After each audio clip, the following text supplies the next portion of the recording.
अस्सलाम वालेकुम दोस्तों, मैं हूं तनवीर अहमद। इस वीडियो में मैं आपको एक्सप्लेन करूंगा कि जो भी पावर केबल होती हैं, फॉर एग्ज़ाम्पल आप एचवीएसी का प्रोजेक्ट कर रहे हैं या एमईपी का कोई भी प्रोजेक्ट कर रहे हैं और उसमें ड्राइंगों में आपको इक्विपमेंट दिए जाते हैं और इक्विपमेंट के अलावा जो एसीपी या एमसीसी पैनल है उसकी लोकेशन बताई जाती है, मगर एमसीसी भी फाइनल डिसाइड नहीं होता और इक्विपमेंट भी फाइनल डिसाइड नहीं होता। जब इक्विपमेंट आपका अप्रूव हो जाता है और उसके बाद हमें फिर ये केबल ऑर्डर करनी होती है, जो इक्विपमेंट से लेकर एसीपी तक, जो ऑपरेटर्स कंट्रोल पैनल या मोटर कंट्रोल सेंटर है, तो वहाँ तक केबल कितनी साइज़ की लगेगी, कितनी लेंथ की लगेगी, तो केबल की साइज़ किस तरह से निकाली जाती है और जो एसीपी है उसमें ब्रेकर या दूसरी चीज़ें कौन कौन सी और कैसे और कितनी लगेंगी। तो इस वीडियो में हम बेसिकली वो केबल की साइज़ किस तरह से निकाली जाती है या पावर वायर होती है उसकी साइज़ किस तरह से कैलकुलेट की जाती है वो मैं आपको बताऊंगा और ड्राइंग की मदद से एक्सप्लेन करूंगा और एक्सेल शीट में कैलकुलेशन भी करके दिखाऊंगा, जैसे आप इजीली वायर जो केबल साइज़ है वो कैलकुलेट कर सकें और कोई भी प्रोजेक्ट है तो फिर उसके हिसाब से फिर वो अप्रूवल होने के बाद आप ऑर्डर कर सकते हैं और लगा सकते हैं। और उसके साथ साथ एसीपी पैनल भी किस तरह से उसकी वर्किंग होती है, लोड किस तरह से फाइनल होता है और उसकी अप्रूवल किस तरह से होती है, फिर वो भी सारी गाइड करूँगा। जैसे कोई भी आपका एचवीएसी या एमईपी का प्रोजेक्ट हो, उसमें केबल या वायर साइज़ की कैलकुलेशन करनी हो या एसीपी फाइनल करने हो तो आपको आसानी होगी। ये वीडियो आप आखिर तक ज़रूर देखिएगा जैसे आपको कंप्लीट मालूमात मिल सके। तो आइए वीडियो को शुरू करते हैं। दोस्तों, इस वीडियो में हम cable size, voltage drop, load type और लोड रेटिंग जो एचवीएसी इक्विपमेंट है उसके लिए हम केबल साइज़ को मालूम करने के लिए हम इसकी वर्किंग करेंगे। तो जो मुख्तलिफ़ केबल साइज़ यूज़ होती है, सिंगल कोर की भी केबल साइज़ यूज़ होती है और उसमें कुछ फैक्टर्स यूज़ होते हैं। इसी तरह ये मल्टी कोर केबल भी यूज़ होती हैं और उसमें भी कौन कौन से फैक्टर यूज़ होते हैं और किस तरह से हम ये केबल साइज़ ये फ़ाइनल मालूम कर सकते हैं। उससे पहले आपको मालूम होना चाहिए एचवीएसी में कोई भी इक्विपमेंट होता है, जैसे ये एयर हैंडलिंग इंस्टॉल हो रहे हैं या पंप्स इंस्टॉल हो रहे हैं या पंप्स के अलावा दूसरी चीज़ें भी इंस्टॉल होती है, जैसे ये चिलर भी इंस्टॉल होते हैं। जो भी एचवीएसी के इक्विपमेंट है और एचवीएसी के इक्विपमेंट के बाद फिर ये पैनल इंस्टॉल होता है। तो पैनल और एचयू के बीच में गैप कितनी है, क्योंकि हमें लेंथ केबल की चाहिए होती है, वो मालूम करना होता है। और ये पैनल है से एसीपी ऑपरेटर्स कंट्रोल पैनल कहा जाता है, तो ये एचयू के साथ कनेक्ट होता है। तो ये ऑपरेटर्स पैनल बाद में डिसाइड या फाइनल होता है जब हमारा एचयू साइड पे आ जाता है या एचयू की अप्रूवल हो जाती है। एचयू की अप्रूवल होने के बाद हमें पता चल जाता है तो इसमें कितने किलोवाट की ये मोटर लग रही है या पावर कंजप्शन क्या है। इसी तरह अगर हमारा पंप्स इंस्टॉल होंगे या चिलर्स इंस्टॉल होंगे या कूलिंग टावर इंस्टॉल होंगे, किसी भी किस्म के हमारे यूनिट इंस्टॉल होंगे, तो फिर उसके बाद हमें जो उसका लोड पता चल जाता है। लोड के हिसाब से हम ये डीबी भी फाइनल करते हैं और वायर जो केबल है वो भी फाइनल करते हैं। तो हमें एचवीएसी में आपने देखा होगा कि ये इस तरह की आपको ड्राइंग मिली होती है जो इलेक्ट्रिकल की होती है। इलेक्ट्रिकल की ड्राइंग में आपको बताया होता है तो ये मुख्तलिफ एसीपी यूज़ होते हैं। एसीपी का मतलब है ऑपरेटर्स कंट्रोल पैनल। जैसे ये मुख्तलिफ ये एसीपी की ये ड्राइंग्स आपको नज़र आ रही है, तो ये जैसे बेसमेंट प्लांट रूम में उसे एमसीसी कहा जाता है, उसके पैनल को मोटर कंट्रोल सेंटर, क्योंकि एचवीएसी के प्लांट रूम में पंप्स होते हैं, चिलर्स होते हैं और हैवी इक्विपमेंट होते हैं। इसी तरह ये मुख्तलिफ फ्लोरों में, जैसे ये ACP2 है, ग्राउंड फ्लोर में लग रहा है तो ऑपरेटर्स कंट्रोल पैनल है, तो उसमें ये मुख्तलिफ जो चीज़ें कनेक्ट है वो भी इसमें बताई गई हैं। तो एक एसीपी को मैं आपको एक्सप्लेन करता हूँ। जैसे आपको जब भी ये ड्राइंग पढ़नी होगी या वायर साइज़ आपको निकालनी है या ये जो पैनल है इसको फाइनल करना है, तो आपको कोई दिक्कत नहीं होगी, आसानी होगी। तो हम इस एसीपी पैनल को लेते हैं। ये जैसे एसीपी पैनल 1 है, ये ग्राउंड फ्लोर का है और उसमें कौन कौन से इक्विपमेंट कनेक्ट है। पहले इस ड्राइंग को मैं थोड़ा जूम कर लेता हूँ जैसे आपको पढ़ने में भी आसानी हो। दोस्तों, ये एसीपी पैनल नंबर 1 है, ये ग्राउंड फ्लोर पे लग रहा है और अपर एचयू रूम है। जो भी आपको ड्राइंग के हिसाब से या लोकेशन के हिसाब से रूम के नाम दिए हुए ये मुख्तलिफ वेरी हो सकते हैं। बहरहाल ये एसीपी पैनल 1 है, ऑपरेटर्स कंट्रोल पैनल। तो उसमें ये देखें कनेक्ट हुए हैं, HU1-1 कनेक्ट है, HU नंबर 2 कनेक्ट है, HU नंबर 4 है, HU नंबर 5 है, FCU2-1 है और ये मुख्तलिफ FCU। तो ये जो 1 2 3 4 5 6 7 8 9 10 तो 10 इक्विपमेंट इस ACP पैनल के साथ कनेक्ट है। तो इस तरह की ये ड्राइंग जो HVAC डिज़ाइनर देते हैं उस हिसाब से हम फाइनल पैनल करते हैं। मगर इसमें देखें, इस पैनल में कहीं भी आपको देखें तो लोड का पता नहीं है, क्योंकि HVAC के इक्विपमेंट अप्रूव नहीं होते हैं या फाइनल नहीं होते। जब अप्रूवल होने के बाद हम इसकी जो पैनल के जो ब्रेकर्स हैं या दूसरी चीज़ें उसको हम फाइनलाइज करते हैं। जैसे ये HU1-1 है, तो ये 3 पोल का ये ब्रेकर लगा हुआ है। अगर ये इसके नाम आपको पता नहीं है तो ये इसकी राइट साइड पे आप जाएं तो ये सिंबल बताए गए। तो इसका नाम है ट्रिपल पोल सर्किट ब्रेकर। ये ट्रिपल पोल सर्किट ब्रेकर लगा हुआ है और उसके बाद ये कॉन्टेक्टर लगा हुआ है, C कॉन्टेक्टर को रिप्रेजेंट करती है। और कॉन्टेक्टर के बाद ये ऑन ऑफ और ट्रिप की ये मुख्तलिफ लाइट्स लगी हुई हैं, जैसे रेड, ग्रीन और इस तरह की मुख्तलिफ लाइट आपने पैनल में देखी है। और उसके बाद आता है ये कॉन्टेक्टर लगा हुआ और उसके बाद ये जो सिंबल है ये ट्रांसफार्मर की, जो करंट यहाँ से सप्लाई होगा इक्विपमेंट में वो ट्रांसफार्मर करंट रीड करता है। और ये जो सिंबल है ASS, ये ASS का मतलब है एम्पेयर सेलेक्टर स्विच। जो सेलेक्टर स्विच होते हैं तो ये उसको रिप्रेजेंट करता है जैसे। और ये A का मतलब है एम्पेयर मीटर है। तो हम जैसे ये पावर 3 फेज़ की सप्लाई होती है, सिलेक्टर स्विच से हम देखते हैं तो एक फेज़ में कितने एम्पेयर आ रहे हैं, दूसरे में कितने हैं, तीसरे में कितने हैं। तो ये A नज़र आ रहा है, ये डिस्प्ले एम्पेयर की, और ये सिलेक्टर स्विच है, वो मैनुअल हम सेलेक्ट करते हैं कि कौन से फेज़ पे कितने एम्पेयर है। तो इस तरह से ये HU का ये एक जैसे इक्विपमेंट में जो एक्सेसरीज लग रही है, ये दूसरे HU में। फिर ये जो फ़ैन कॉइल यूनिट है, तो अगर फ़ैन कॉइल यूनिट में जाते हैं तो ये जो सिंबल है फ़ैन कॉइल यूनिट की, जो फ़ैन कॉइल यूनिट में आपको ये सिंबल नज़र आ रही है, इस सिंबल का मतलब है single pole miniature circuit breaker. तो फ़ैन कॉइल यूनिट में जो पावर की सप्लाई होती है वो सिंगल फेज़ होती है। तो ये single pole mini ampere breaker लगा हुआ है और इसमें ये लाइट शो कर रहा है, तो ये ऑन की है या ऑफ़ की, इस तरह से ये लाइट शो हो रही है। और उसके बाद ये मुख्तलिफ जैसे हमारे इक्विपमेंट है उसके साथ ये पावर सप्लाई और कौन कौन से ब्रेकर क्या चीज़ें लगनी है वो सारी इसमें बताई जाती है। और ये मेन जो ऑपरेटर्स कंट्रोल पैनल है उसमें ये पावर की सप्लाई आ रही है। तो मेन जो इनपुट आ रही है, जो इलेक्ट्रिकल मेन हमारा रूम होता है उससे आ रही होती है। तो उसमें ये बताया गया है, तो सबसे पहले यहाँ पर ये फ्यूज़ दिया हुआ है, वोल्ट सिलेक्टर स्विच दिया गया है, और ये V का मतलब है वोल्ट, यहाँ पर वोल्टेज हमें डिस्प्ले होंगी। और ये 3 पोल का ब्रेकर है, रेड, येलो, ब्लू ये लाइट इंडिकेशन होंगी।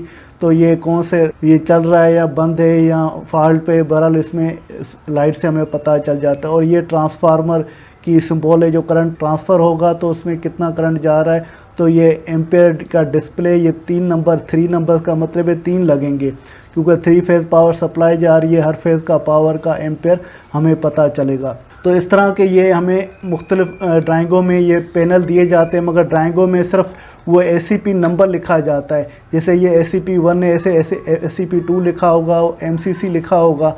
जैसे ये ड्राइंग हमें दी गई है, इस तरह की HVAC की इक्विपमेंट में ड्राइंग देखते हैं।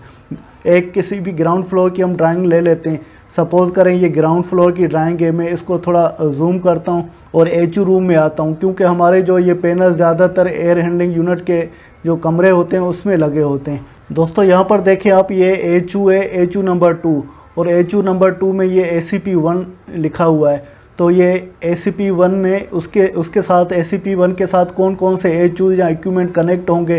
तो ACP1 के जो पैनल है, जैसे आपको मैंने पहले ये ड्राइंग दिखाई है ACP, जैसे ये 4 है, ऊपर जाते हैं ACP1 पे आते हैं। तो ये ACP1 की जो पैनल है उसके साथ ये HU1-1, HU2, HU4, HU5 और FCU ये मुख्तलिफ कनेक्ट हैं।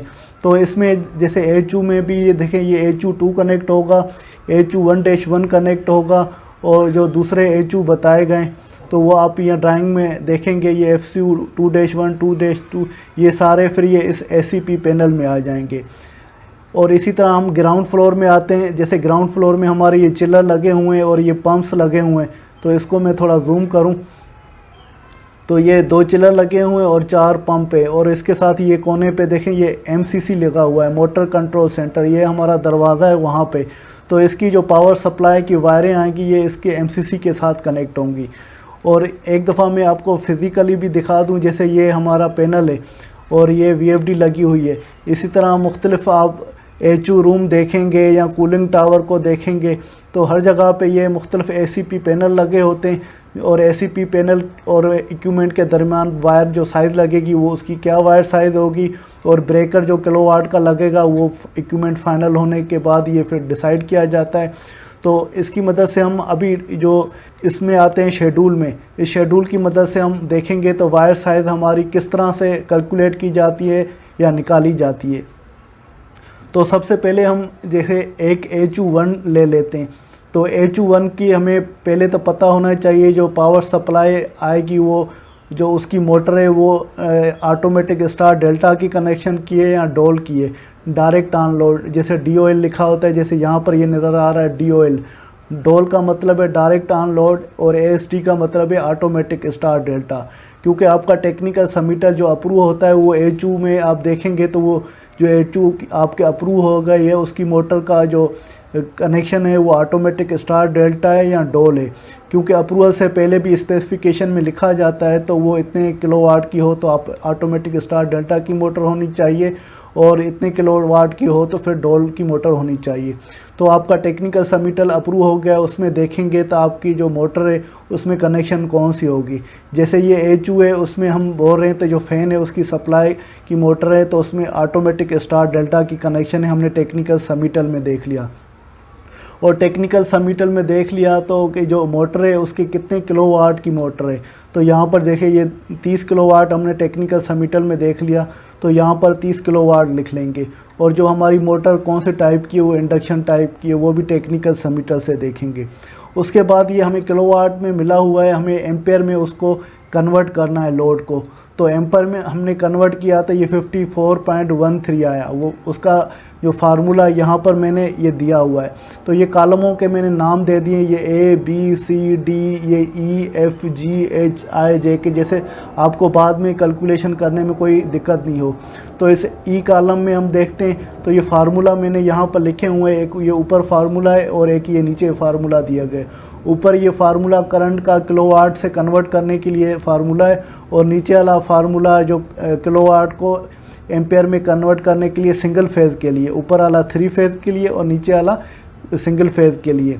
तो ये हमारी जो मोटर है ASD और जिसके 30 किलोवाट है वो 3 फेज़ की है, तो ये ऊपर वाला फार्मूला हम यूज़ करेंगे। इसमें ऑलरेडी मैंने एक्सेल शीट में फार्मूले डाले हुए हैं, तो इसको क्लिक करता हूँ तो ये देखें इसने 30 किलोवाट को सिलेक्ट किया। जैसे ये C नंबर है, C ये वाला कॉलम है, C का ये 30 यहाँ पर उसने सिलेक्ट कर दिया और मल्टीप्लाई बाय 1000 है और डिवाइडेड बाय 400, ये 3 फेज़ है तो 400, और ये फैक्टर है 1.73 और ये पावर 8 का पावर फैक्टर है।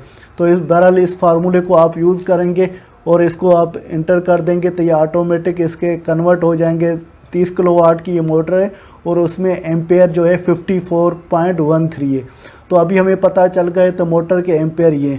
उसके बाद हम देखेंगे इलेक्ट्रिकल जो इक्विपमेंट है, जैसे एयर हैंडलिंग यूनिट है, तो इलेक्ट्रिकल इक्विपमेंट और ACP इसके दरमियान कितनी लेंथ लगेगी, लेंथ आपको ड्राइंग के हिसाब से चेक करनी है। जैसे ये एयर हैंडलिंग यूनिट है और एयर हैंडलिंग यूनिट से लेकर ये ACP है, ऑपरेटर्स कंट्रोल पिन, इसके बीच में कितनी आपको केबल लगनी है वो एज पर फिज़िकल आप देख सकते हैं। यहाँ आपको ड्राइंग में देखना है, जैसे ये ड्राइंग है, जैसे ये चिलर है या मोटर है, तो मोटर से लेकर यहाँ तक आपकी वायर आएगी तो वो कितने मीटर आएगी या फीट में आएगी। इसी तरह चिलर की भी आप देख सकते हैं।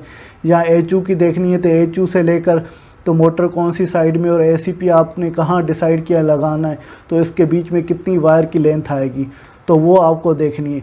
आपने सपोज करते हैं ये वायर देख लिया, आप बोल रहे हैं तो ये जो HU और ACP के बीच में जो डिस्टेंस है वो हमारा 9 मीटर का है, तो 9 मीटर आपने वायर यहाँ पर लिख ली।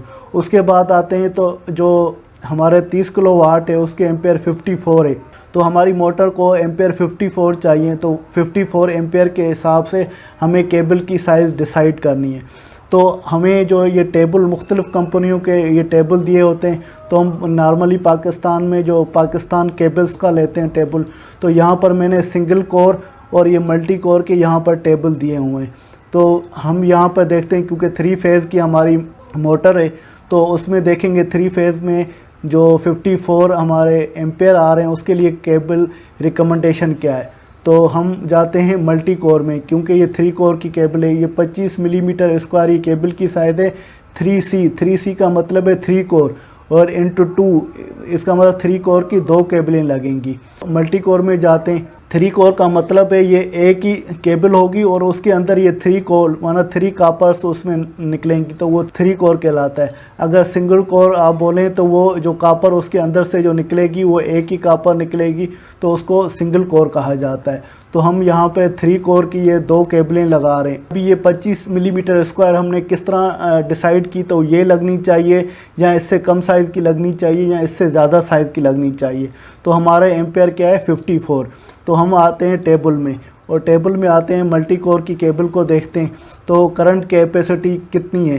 जैसे ये वाला टेबल है multi core 70 degree PVC insulated है शीथेड केबल नॉन आर्म्ड का मतलब है ऊपर वायर होती है जो इसकी प्रोटेक्शन के लिए, उसके बगैर वाली नॉर्मल हम आर्म वायर जो है ओपन एरिया में चलाते हैं जहाँ पर केबल के ऊपर कोई लोड हो, गाड़ियाँ चल रही हो या कोई वजनी चीज़ हो।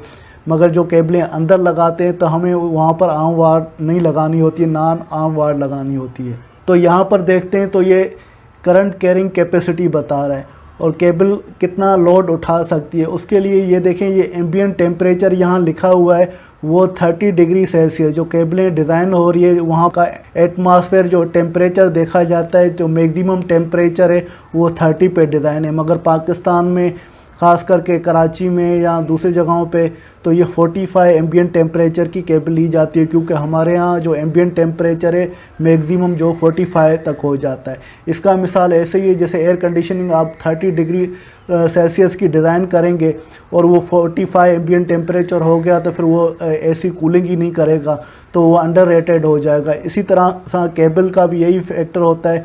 तो ये जो केबलें होती हैं वो 30 डिग्री टेम्परेचर पे होती हैं, मगर हमें 30 डिग्री नहीं लेनी है, हमें जो 45 डिग्री सेल्सियस पे लेना होता है।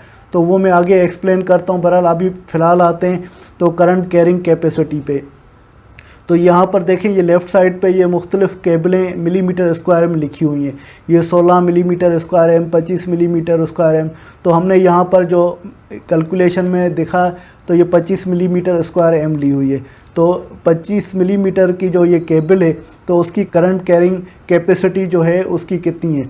तो हम ये एक केबल है 13 कोर केबल, तो या 14 केबल। तो हम यहाँ पर ये 3 कोर की केबल ले रहे हैं और ये 2 कोर की केबल के लिए और ये 3 कोर केबल के लिए। और ये मेथड इंस्टॉलेशन है। तो मेथड इंस्टॉलेशन में ये बताया गया है ये जो केबल है आप कंडूट में चला सकते हैं, वाल में चला सकते हैं या ट्रंकिंग के लिए ट्रंक्स जो बने होते हैं, चैनल बने होते हैं उसमें चला सकते हैं। तो ये मुख्तलिफ़ इंस्टॉलेशन के मेथड है। बहरहाल हमारा ये वाला इंस्टॉलेशन का मेथड है। तो 25 मिलीमीटर स्क्वायर की केबल है वो लोड जो है 80 एम्पेयर उठा सकती है, मैक्सिमम 80 एम्पेयर। तो ये एम्बिएंट टेम्परेचर वो 30 पर है और कंडक्टर ऑपरेटिंग टेम्परेचर, तो वो कंडक्टर अगर गर्म भी हो जाता है 70 डिग्री सेल्सियस पे तो वो काम करेगा। मगर हमें एम्बिएंट टेम्परेचर को देखना होता है। हमारा 45 है मगर ये जो करंट उठा रही है 80 जो एम्पेयर हो रहा है उसका 30 डिग्री पे आ रहा है। हम वापस आते हैं, देखें इसमें मैंने लिखा हुआ है तो ऑटोमेटिक स्टार डेल्टा 30 है और इसका एम्पेयर में कन्वर्ट किया और 25 मिलीमीटर स्क्वायर है। तो उसमें मैंने आपको यहाँ पर एक बताया था ये 25 वाली जो केबल है मैक्सिमम 80 करंट कैपेसिटी है, मैंने यहाँ पर लिख लिया। और यहाँ पर मैं दूसरी ये चीज़ बाद में बता रहा हूँ, पहले यहाँ पर आ जाते। 25 मिलीमीटर स्क्वायर जो केबल है प्रोपोज केबल हम कर रहे हैं तो 80 एम्पेयर उठा सकती है। तो जबकि आप देखें तो इक्विपमेंट के 54 एम्पेयर के हैं, मगर हम बोल रहे हैं तो ये ज़्यादा एम्पेयर वाली केबल क्यों लगा रहे हैं। तो हमें यहाँ पर टेम्परेचर का फैक्टर डालना है। टेम्परेचर का फैक्टर कौन सा डालना है, तो यहाँ पर देखें कॉलम में मैंने प्रोपोज कॉलम में यहाँ पर लिखा हुआ है, जैसे जी कॉलम है उसमें लिखा है एक तो आपको टेबल देखना है, दूसरा आई देखना है और तीसरा ई देखना है। टेबल हमने ऑलरेडी देख लिया और आई कौन सा ये मैक्सिमम करंट कैपेसिटी इसको देखना है और ई देखना है। और ई कौन सा है, ई वाला ये है जो उसकी रेटेड करंट है 54। तो इसको इन तीनों चीज़ों को देखना है। एक ये वाली चीज़ देखनी है, दूसरी ये देखनी है, तीसरी ये देखनी है, उसके बाद ये डिसाइड करना है। तो अभी हमारा जो केबल का करंट कैरिंग कैपेसिटी 80 एम्पेयर आ गया तो उसमें हम टेम्परेचर फैक्टर को ऐड करेंगे।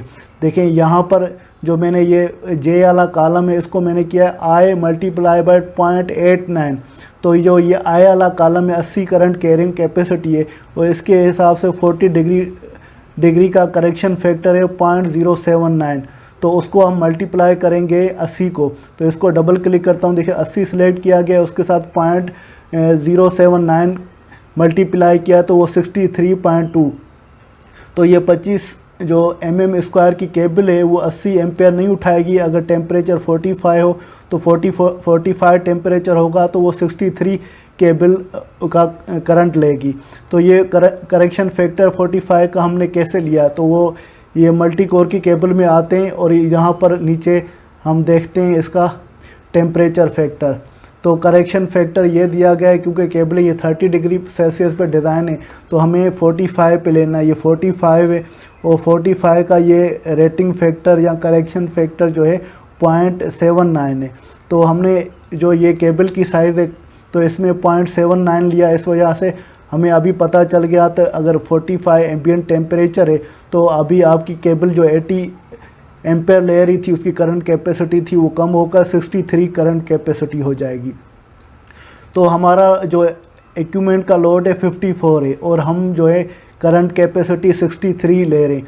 अगर हम बोल रहे हैं तो इससे कम केबल ले लें, सपोज़ करते 25 से कम साइज़ की कौन सी केबल है, वापस टेबल में आते हैं और हम ऊपर जाते हैं। जैसे 25 है, 25 के बाद जो 80 है उसके बाद 62 है।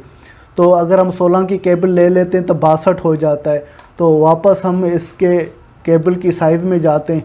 सपोज़ करते हैं हम यहाँ पर 80 की जगह पे 16 की केबल ले लें और यहाँ पर उसकी करंट कैपेसिटी में 62 लिख लेता हूँ, 62 लिख लेता हूँ और इसके साथ यहाँ पे करेक्शन फैक्टर में मल्टीप्लाई करूँगा। तो ये 62 मैंने सेलेक्ट किए और इसको मल्टीप्लाई करता हूँ। ये करेक्शन फैक्टर जो है 0.79, तो ये देखो 48 हमारी हो गई। तो हमने कम साइज़ की केबल ली तो जो हमारा लोड है जो उसमें HU है उसकी मैक्सिमम करंट कैपेसिटी 54 है। तो ये केबल जो है हमारी अंडर साइज़ हो जाती है तो उसके 45 टेम्परेचर पे 48 एम्पेयर उठा सकती है। तो हमें 16 वाली एम्पेयर वाली जो 16 मिलीमीटर स्क्वायर वाली केबल नहीं लेनी, हमें 25 वाली लेनी है। इसी तरह बड़ी साइज़ का भी आप केबल लेंगे तो उसके एम्पेयर ज़्यादा हो जाएंगे। तो ये सारी चीज़ें हमें देखनी चाहिए, फिर उस हिसाब से केबल फाइनल करते हैं। तो हमें पता चल गया तो ये 25 मिलीमीटर स्क्वायर की केबल हमें 54 के लिए सेलेक्ट करनी है और वो 25 मिलीमीटर स्क्वायर की 3 कोर केबल 2 लगेंगी। 2 इस वजह से लगेंगी तो हमारा जो कनेक्शन है ऑटोमेटिक स्टार डेल्टा है। तो ऑटोमेटिक स्टार डेल्टा में हमें 3 कोर की 2 वायरें चाहिए होती हैं। जो हमारी मोटर होती है उसमें बेसिकली 6 वायरें कनेक्ट होती हैं सिंगल कोर की। अगर 3 कोर की हमें 2 चाहिए होंगी क्योंकि 3 कोर में से 3 वायरें निकलेंगी और दूसरे में से भी 3 वायर निकलेंगी। तो 6 वायरें बेसिकली ऑटोमेटिक स्टार डेल्टा में कनेक्ट होती हैं। तो 25 मिलीमीटर स्क्वायर की 3 कोर की 2 केबलें कनेक्ट होंगी। तो 2 केबलें कनेक्ट होगी। अगर सिंगल कोर आप लगाएंगे तो वो 6 केबलें कनेक्ट होंगी। तो 25 मिलीमीटर की केबल जो मैक्सिमम करंट कैपेसिटी है उसकी 45 टेम्परेचर पे वो 63 एम्पेयर उठा सकती है और हमारे जो है 54 हैं तो मोटर के। तो हमने ये डिसाइड कर दिया 25। अच्छा, दूसरा करंट प्रोटेक्शन कंडक्टर जिसे हम अर्थिंग भी बोलते हैं, तो वो भी एक लेना होता है। उसका तरीका ये 1 less factor are same of G, जहाँ ये जी वाला आप सेम ले लें क्योंकि ये 3 कोर है तो उसकी जगह पे 4 कोर ले लें, या फिर वो 3 कोर ले रहे हैं तो उसमें से एक साइज़ कम होकर लें। ज़्यादातर ये एक साइज़ कम वाली ली जाती है। 25 के अगर छोटी केबल होती है साइज़ की एक साइज़ तो वो 16 होती है। तो ये जो 3 फेज़ की ये 2 केबलें कनेक्ट होंगी ऑटोमेटिक स्टार डेल्टा मोटर के साथ और उसके साथ ये 16 मिलीमीटर स्क्वायर की सिंगल कोर की एक केबल जो अर्थिंग के लिए यूज़ होगी। तो आपको पता चल गया। तो ये मैक्सिमम करंट कैपेसिटी केबल की है वो 30 डिग्री टेम्परेचर पर है और ये 45 डिग्री टेम्परेचर पे करंट कैरिंग कैपेसिटी है। उसके बाद आते हैं standard voltage drop milli volt पर एम्पेयर पर मीटर। तो ये केबल है जो हमारी, तो उसमें मिली वोल्ट जो एम्पेयर पर मीटर में कितने ड्रॉप होते हैं 1.5। तो ये हमारा इसको देखना होता है टेबल और जी से। जी हमारा कौन सा है, तो ये वाला है 25 मिलीमीटर स्क्वायर है। तो 25 मिलीमीटर स्क्वायर की आप इसको देखेंगे टेबल में। तो मल्टी कोर की केबल में हम वापस आते हैं, यहाँ पर ये वोल्टेज ड्रॉप है। तो ये मल्टी कोर 3 कोर की केबल है और केबल हमारी कितनी थी 25 की थी, तो ये 25 लेंगे। और हमारी केबल जो है 2 कोर केबल भी नहीं है, 2 कोर केबल सिंगल फेज़ भी नहीं है, 3 कोर या 4 कोर केबल है 3 फेज़ की। तो ये 3 फेज़ की केबल है, तो उसमें जो 25 mm में वोल्टेज ड्रॉप जो है तो 2 में ज़्यादा होता है, 1 में कम होता है 3 फेज़ में। तो हम मैक्सिमम वाला लेते हैं 1.5। तो हम वापस इसकी केबल की साइज़ के शेड्यूल में आते हैं। देखिए यहाँ पर मैंने 1.5 लिखा हुआ है स्टैंडर्ड वोल्टेज ड्रॉप। तो उसके बाद आएंगे voltage drop under given condition, जो एक्चुअल कंडीशन पे हमारे वोल्टेज ड्रॉप कितने हो रहे हैं। ये वोल्टेज ड्रॉप है 1.5 जो हो गया, तो ये मिली वोल्टेज ड्रॉप है पर एम्पेयर पर मीटर, 1 मीटर में वोल्टेज ड्रॉप हो रहे हैं। तो ये वोल्टेज ड्रॉप हम मालूम करेंगे voltage drop under given condition, जो एक्चुअल कंडीशन होगी, जो केबल की लेंथ होगी उसके हिसाब से हम इसको चेक करेंगे। तो यहाँ पर कितना दिया है 0.73 किस तरह से आया, यहाँ पर ऊपर देखें ये E, F और K इन तीनों को आपस में मल्टीप्लाई करें जो कॉलम है। ई वाला कॉलम कौन सा है, ये वाला कॉलम है जो करंट है 54, जो केबल का जो मोटर का मैक्सिमम करंट है, जो इक्विपमेंट अप्रूव हुआ है तो उसका करंट ये है मैक्सिमम के जो मोटर है वो करंट ये बनाएगी। उसके बाद ये एफ़ है, एफ़ जो वायर की लेंथ है हमारी 9 मीटर, तो इसको आप मल्टीप्लाई करेंगे। और तीसरा के वाला कॉलम है, और के वाला कॉलम कौन सा, ये स्टैंडर्ड जो वोल्टेज ड्रॉप है 1.5 है। ये तीनों आपस में मल्टीप्लाई करेंगे और डिवाइडेड बाय 1000 करेंगे। तो इसको मैंने देखें ये हमारा आ गया, ये एम्पेयर आ गए जो मोटर के हैं, और ये जो हमारा लेंथ है केबल की वो आ गई, जो लेंथ हमारे एयर हैंडलिंग यूनिट और एसीपी के दरमियान है वो वाली लेंथ है। और तीसरी जो स्टैंडर्ड वोल्टेज ड्रॉप है ये आ गया। इन तीनों को आपस में मल्टीप्लाई करेंगे और डिवाइडेड बाय 1000 करेंगे, तो हमें वैल्यू आ गया 0.73। तो हमारे जो voltage drop under given condition है 0.73 है। और दूसरी ये चीज़ आप देखें, ये वोल्टेज ड्रॉप जो है हमेशा 25% कंसीडर किए जाते हैं जो भी हमारी केबल होती है, जो 3 फेज़ की होती है उसमें ये होता है। तो ये जैसे अब हमारे वोल्टेज ड्रॉप आ गए तो उसको हम 25 से मल्टीप्लाई करेंगे, ये वोल्टेज ड्रॉप लिया और 0.25 से मल्टीप्लाई करेंगे, ये वोल्टेज मिल गया। तो हमें पता चल गया वोल्टेज ड्रॉप अभी एक्सेप्टेबल कितने होने चाहिए, वोल्टेज ड्रॉप जो हुए वो सही है, एक्सेप्टेबल है या नहीं है। उसके लिए अगर ये एक्सेल की शीट में आखिर में आएंगे, मैंने वहाँ पर कुछ कंडीशन आपके लिए आसानी के लिए लिखी हुई हैं। ये 3 फेज़ की अगर वोल्टेज ड्रॉप है तो वो हमें 2.5% ली जाती है, और सिंगल फेज़ की हैं तो वो उसके लिए वोल्टेज ड्रॉप 5% वो एक्सेप्टेबल होते हैं। अगर 3 फेज़ है 400 वोल्टेज है, उसको 2.5% से आप मल्टीप्लाई करें तो 10 वोल्ट, अगर 10 वोल्ट ड्रॉप हो रहे हैं तो वो एक्सेप्टेबल होता है, या 10 से कम हो तो वो एक्सेप्टेबल होता है, 10 से ज़्यादा एक्सेप्टेबल नहीं होता, फिर एक बड़ी साइज़ केबल लगानी होती है। और एक सिंगल फेज़ अगर वोल्टेज आपके 5% ड्रॉप हो रहे हैं, अगर 220 वोल्टेज है उसको 5 से मल्टीप्लाई करें तो 11 वोल्ट आ जाते हैं, तो वो 11 वोल्टेज तक ये ड्रॉप हो तो वो एक्सेप्टेबल है, अगर 11 से ज़्यादा है तो वो एक्सेप्टेबल नहीं होता।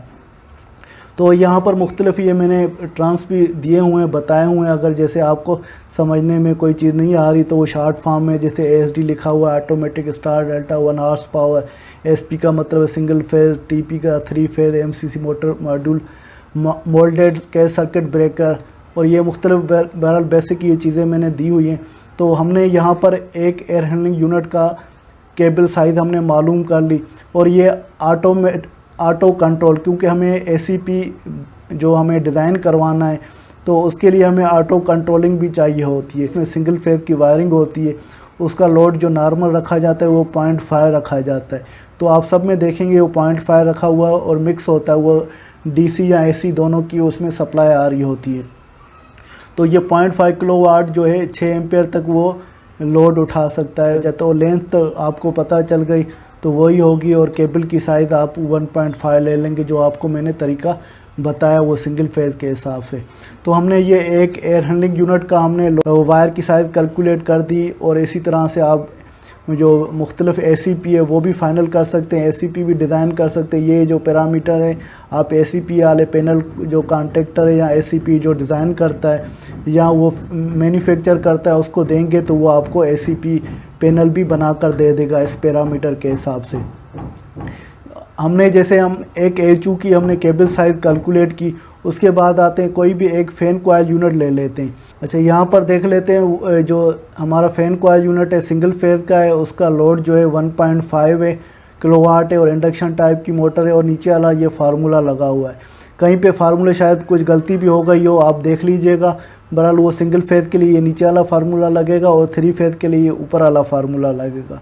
तो यहाँ पर 8.5 किलोवाट किस तरह आए, तो इसको डबल क्लिक करते हैं तो ये देखें, ये C का मतलब है किलोवाट हमने कर दिया, मल्टीप्लाई 1000, ये 1000 है, डिवाइडेड बाय 220, ये 220 है और 0.8 पावर फैक्टर है। तो ये सिंगल फेज़ का ये आ गए हमारे एम्पेयर आ गए। 1.5 किलोवाट जो है 8.5 के एम्पेयर बनाती है। तो हमने देख लिया जो फैन कॉइल यूनिट से लेकर हमारी जो ACP है उसके दरमियान कितनी लेंथ मीटर वायर लगेगी, हमने मेजर कर लिया, ड्राइंग में देख लिया। तो 20 मीटर की वायर लगेगी। तो अभी केबल उसमें कौन सी साइज़ लगेगी, 1.5। तो हमारा 8.5 है, 1.5 जो है तो ज़ाहिर हमें सिंगल फेज़ की पावर सप्लाई, तो वो सिंगल कोर केबल लगेगी। SC का मतलब सिंगल कोर, और एक फेज़ होगा और एक न्यूट्रल होगा। तो 2 केबलें आती हैं, तो वो न्यूट्रल और फेज़ की 2 केबलें लेंगे सिंगल कोर की। तो हम टेबल में जाएंगे 1.5, उसमें देखेंगे जो केबल की साइज़ है, ये मैंने 1.5 डाल दिया, आप खुद देख लीजिएगा। सिंगल कोर में लेते हैं 1.5, तो क्योंकि हमारी ये जो है 3 केबल या 4 केबल 3 फेज़ के लिए 15.5 है, और ये 2 केबल सिंगल फेज़ तो 17.5 है।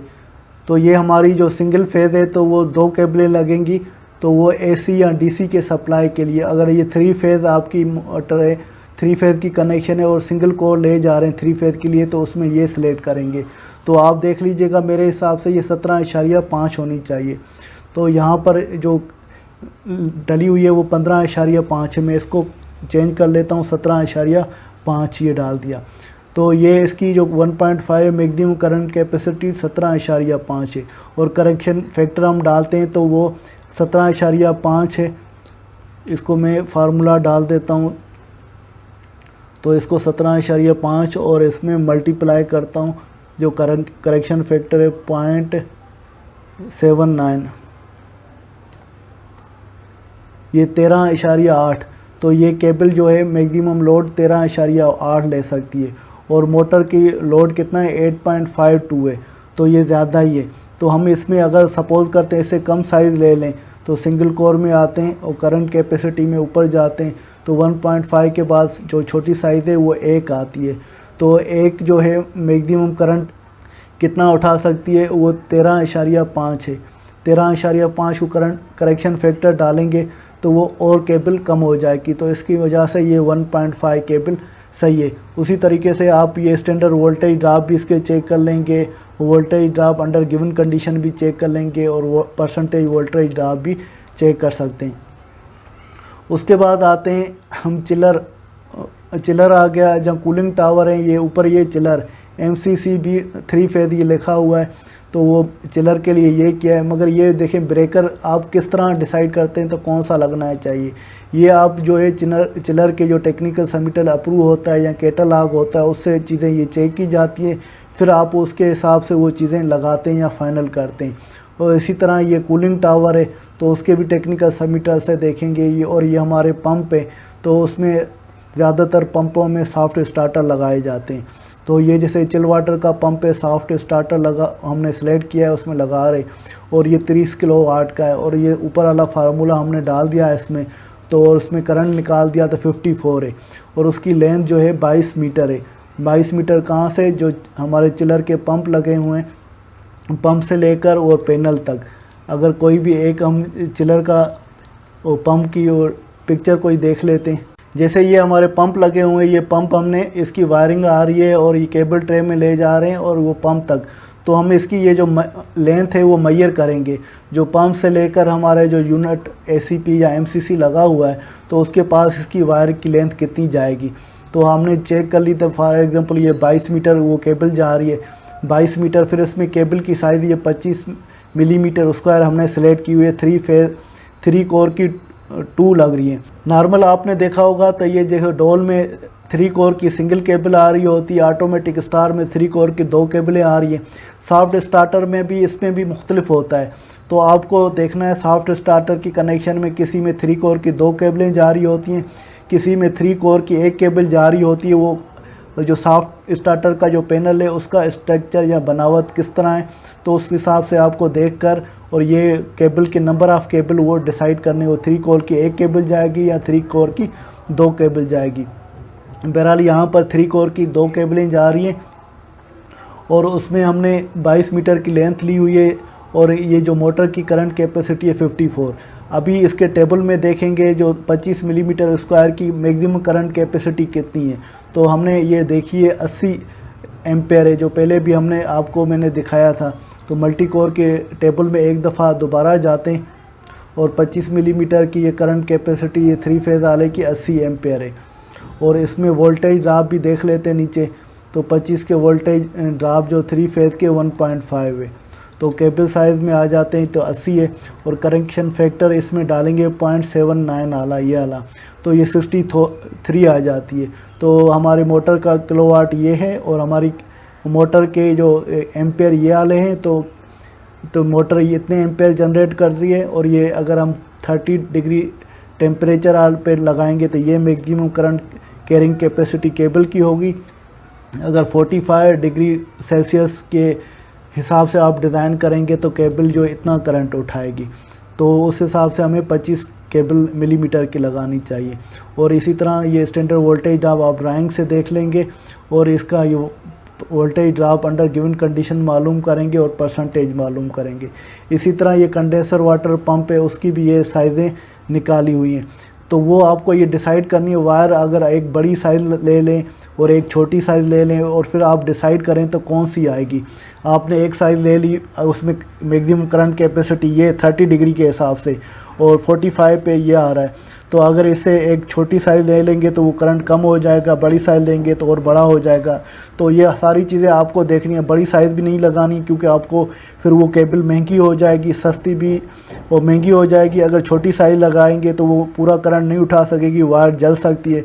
तो सारे फैक्टर को देखकर ये हम इस तरह से केबलों को फाइनल करते हैं। और ये हमारे जो ACP हैं, तो यहाँ पर देखें ऊपर ये लिखा हुआ है MCC बेसमेंट। जो MCC में ये सारे जो ब्रेकर, जो कूलिंग टावर, पंपों के या कुछ फ़ैन भी इसके साथ कनेक्ट हो रहे हैं।